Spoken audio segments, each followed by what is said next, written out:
Hello friends, welcome back to my channel. मैं हूँ रिजवाना मलिक। दोस्तों, आज का टॉपिक है इंटरनेट क्या है और ये कैसे काम करता है। जी हाँ दोस्तों, आज के टाइम में हम बिना पानी के तो रह सकते हैं, लेकिन बिना इंटरनेट के नहीं रह सकते। लेकिन दोस्तों, कभी कभी आपने ये सोचा है ये इंटरनेट काम कैसे करता है। जैसे कभी किसी को ज़्यादा स्पीड मिलती है, किसी को कम। क्यों अलग अलग टैरिफ प्लान अलग अलग ऑपरेटर्स देते हैं। इंटरनेट का मालिक कौन है। इंटरनेट हम लोगों तक कैसे कैसे पहुंचता है। So hi friend, this is Rizwana Malik. पूरी इंडिया को मिलाकर सभी इंटरनेट से कनेक्टेड हैं। आप सोचते होंगे ये इंटरनेट क्या है, ये काम कैसे करते हैं। आप सोचते होंगे ये सैटेलाइट से कनेक्टेड है, मगर दोस्तों आपको ये नहीं पता कि 99% इंटरनेट जो है वो है ऑप्टिक फाइबर केबल से। आप बोलेंगे मैं तो मोबाइल से चलाता हूँ, मोबाइल में क्या केबल लगी हुई है। जिस भी टावर से आपको नेटवर्क आता है वो टावर से मिलाकर एक पूरी दुनिया में केबल बिछी हुई है जहाँ तक आपको जाना है। तो दोस्तों, मैं आपको ये सारी बातें आसान तरीके से समझाती हूँ। सो हाय फ्रेंड्स, आप तक आते आते ये इंटरनेट 3 कंपनीज के थ्रू आपको गुजरना पड़ता है। पहला होता है टीयर कंपनी। ये वो कंपनी है जिसने पूरी दुनिया में समुद्र के अंदर केबल बिछाकर रखी हुई है। देखिए दोस्तों, इंटरनेट पूरा फ्री होता है। फ्री कैसे होता है। आप अगर अपने घर में हो, आपका ऑफिस 2 किलोमीटर दूर है आपके घर से, तो आपके घर से आपके ऑफिस तक एक लाइन बिछा दो और लाइन के थ्रू दोनों कंप्यूटर कनेक्ट कर दो और बोल दो भाई ये इंटरनेट है। और आपका पैसा लगा उस वायर का, और उस वायर का वन कंपनी होती है। आपका पैसा लगा उस वायर का और उस वायर के मेंटेनेंस का। इसी तरह जो टीयर 1 कंपनी होती हैं उनसे क्या किया है, पूरे वर्ल्ड में कंट्रीज़ के बीच में सारे समुद्रों के अंदर से उसने ऑप्टिकल फाइबर केबल बिछा दी और सारे एक साथ कनेक्ट हो गए। कंट्री टू कंट्री इसे आपको स्टेट में डिवाइड करना है, स्टेट से सिटी में डिवाइड करना है और सिटी में आप तक पहुंचाना है, आपके लोकल एरिया तक। फ्रेंड्स, आपको समझ नहीं आ रहा होगा तो दोस्तों हम आपके लिए ले चलते हैं इसके लाइव डिपॉजिशन के ऊपर। मैं समझाता हूं आपको। फ्रेंड्स, आपकी ये वीडियो सब्सक्राइब करें और पूरा देखें और इतना शेयर करें कि सबको पता चल जाए इंटरनेट क्या है, वो आता कहाँ से है और जो उसका पैसा होता है वो जाता कहाँ पर है। सो फ्रेंड्स, इसी तरह की केबल जो हैं वो पूरे समुद्र में बिछी हुई हैं। ये पूरी दुनिया में बिछी हुई हैं। आप देखेंगे तो इस तरह की केबल बिछाई जाती हैं पहले सारी कंट्री को कनेक्ट करने के लिए। ये जो केबल हैं उन्हें ऑप्टिक फाइबर केबल कहते हैं। ये जो केबल होती हैं ये देखिए इस तरह की दिखती हैं। देखिए, एक एक वायर एक बाल के बराबर होती हैं। एक केबल 100 Gbps की स्पीड रहती है। 100 फाइबर में जो बिछाई हैं उनको कहते हैं हम टीयर 1 कंपनी। यहाँ हम देखें तो ये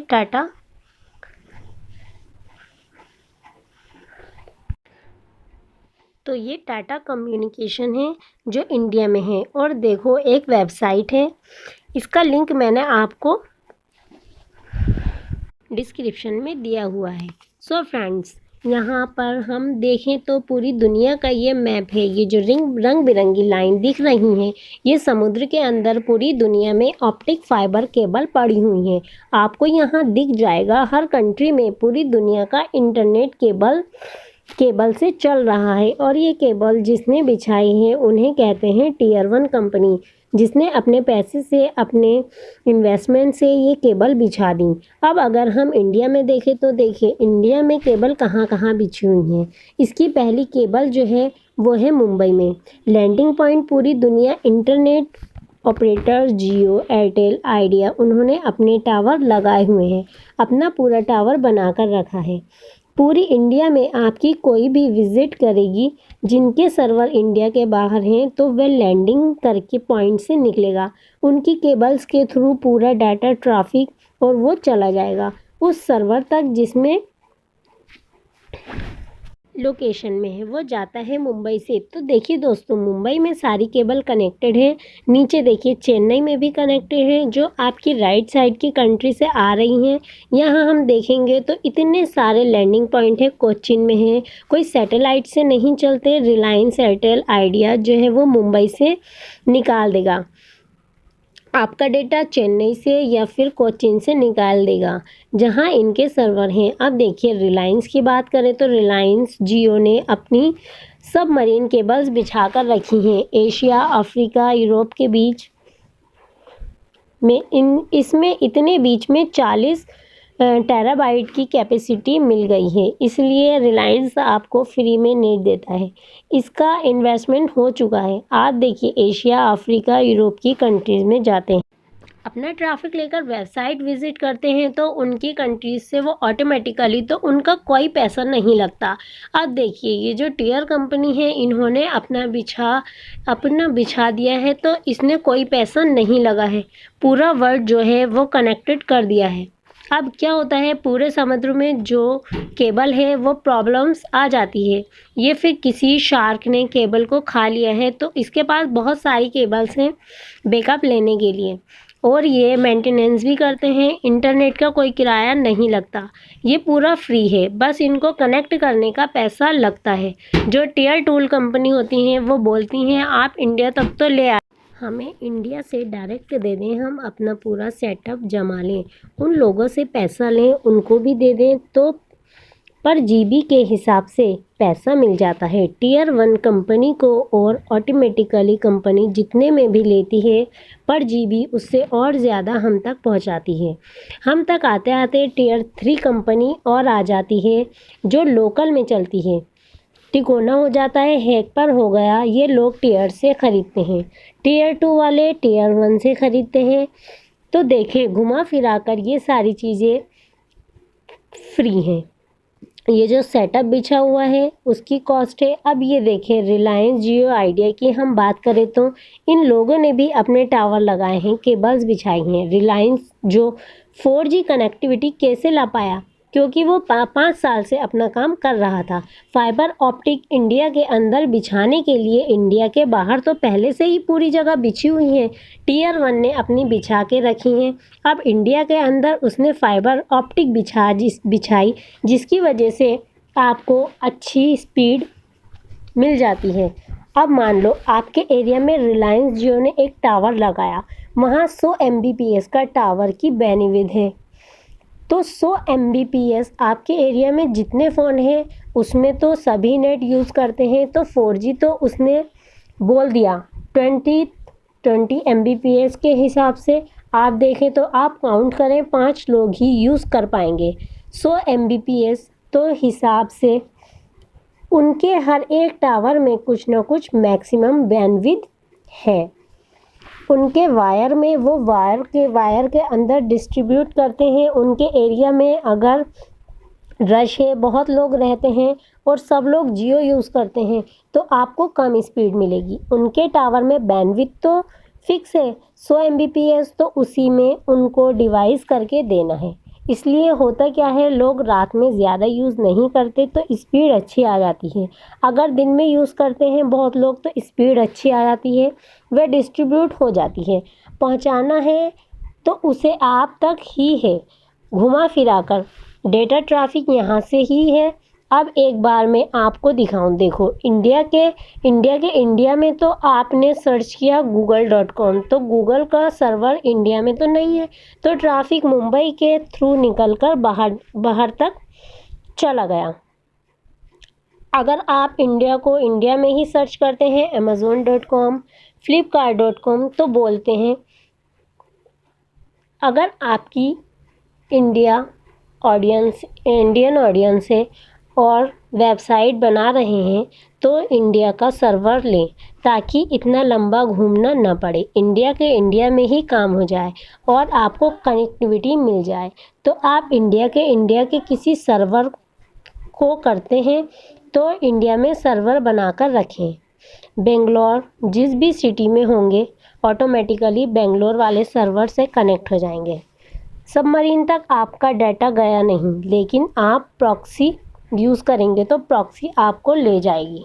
यूएसए से इंडिया इसलिए बोलते हैं कि प्रॉक्सी में स्पीड कम हो जाती है। अब देखो, इंडिया निक्सी बना हुआ है, नेचुरल इंटरनेट एक्सचेंज, जो इंडिया के सर्वर हैं। इंडिया के जितने ऑपरेटर्स हैं, जितने इंटरनेट सर्विस प्रोवाइडर, उन सबको मिलाकर एक चीज़ बना दी गई है निक्सी करके। अब इसमें होगा ये, इंडिया में ट्रैफिक घुमाना है तो क्यों हम बाहर की कंट्रीज़ में उनको कनेक्ट करें, सबमरीन केबल में उनका ट्रैफिक क्यों ले जाएं। इंडिया में ही रखेंगे तो हमारी सिक्योरिटी बढ़ जाएगी, प्राइवेसी बढ़ जाएगी। आधार कार्ड का डेटा ले लो, आधार कार्ड का डेटा आप इंटरनेट में रखोगे तो ये डाटा सबमरीन केबल से चला जाएगा और बाहर कंट्रीज़ के लोगों को भी पता चल जाएगा कि क्या जा रहा है। तो आधार कार्ड को प्राइवेट रखने के लिए, बहुत सारी चीज़ें रखने के लिए हम इंडिया में ही एक सर्वर बनाते हैं। इंडिया में ही जितने आईपीएस टूल्स यूज़ हो रहे हैं, इन सबको जोड़कर एक चीज़ निक्सी बना दी। इंडिया में कोई विज़िट करना चाहोगे तो वहीं से घुमाकर उसको पहुंचा देंगे। सर्वर के थ्रू यहाँ पर आप जाएंगे तो यहाँ देखेंगे, आप यहाँ से डाटा जाता है, यहाँ पर बताएंगे मुंबई से कितना डाटा जा रहा है पर सेकंड। पूरे इंडिया का ट्रैफिक मुंबई से जाता है। 80 से 90% ट्रैफिक जो है सबमरीन केबल से जाता है। यहाँ पर आपको बताएंगे पर डे के हिसाब से कितने पर जीबी के हिसाब से पोर्ट चल रही है। मुंबई देखो 52 जा रहा है। इसका ट्रैफिक मुंबई से रात को 8 बजे से 12 बजे तक ज़्यादा ट्रैफिक नहीं जाता, क्योंकि इंडियन लोग रात में सोते हैं तो ज़्यादा डेटा यूज़ नहीं होता। जैसे सुबह होती है, ऑफिस स्टार्ट होते हैं, ट्रैफिक जाने लगता है। आप देख सकते हैं आराम से पूरे मुंबई में डाटा जा रहा है। सारा आईपीएस मिला के वो कितना जा रहा है, नोएडा का पता बता देंगे, चेन्नई का बता देगा कितना डाटा जा रहा है। कोलकाता से 40 Mbps की स्पीड जा रही है, तो ये हिसाब से पता लगता है कि पूरे देश का जो ट्रैफिक है वो मुंबई से जा रहा है। तो यहाँ से जा रहा है। अगर कभी कभी बंद हो जाती है तो स्पीड भी कट जाती है। सबमरीन केबल में भी कट गई, क्योंकि इंटरनेट तो इनके थ्रू सबमरीन केबल भी कट गई, क्योंकि इंटरनेट तो इन्हीं के थ्रू जा रहा है। मान लो इंटरनेट के थ्रू जो केबल जा रही है उसका पहले से ही बैकअप बनाकर रखते हैं। जो स्पीड जाती है उस कोचिंग से भिजवा देंगे, कोचिंग के रूट से मिलेगा। यूएसए तक जाने का वो हो सकता है कि वो घूम फिर कर कम और कहीं से भी रूट आए और यूएसए की कनेक्टिविटी हो तो ट्रैफिक जल्दी आ जाए। ये सारी चीज़ें होती हैं, इन सबको मैनेज करना पड़ता है। सब कुछ सॉफ्टवेयर से मैनेज करना होता है। आपको कुछ नहीं करना, आपको तो सिर्फ इंटरनेट यूज़ करना है। आपको आईपी एड्रेस प्रोवाइड करा दी जाएगी। इंडिया में आपको ट्रैफिक कैसे ना कैसे करके घुमा फिरा कर पहुँचा देंगे। आपको दुनिया के किसी भी सर्वर तक, जहाँ सर्वर डिस्ट्रिक्ट हैं ये है, तो पूरा फ्री कॉस्ट होती है मेंटेनेंस। और आपको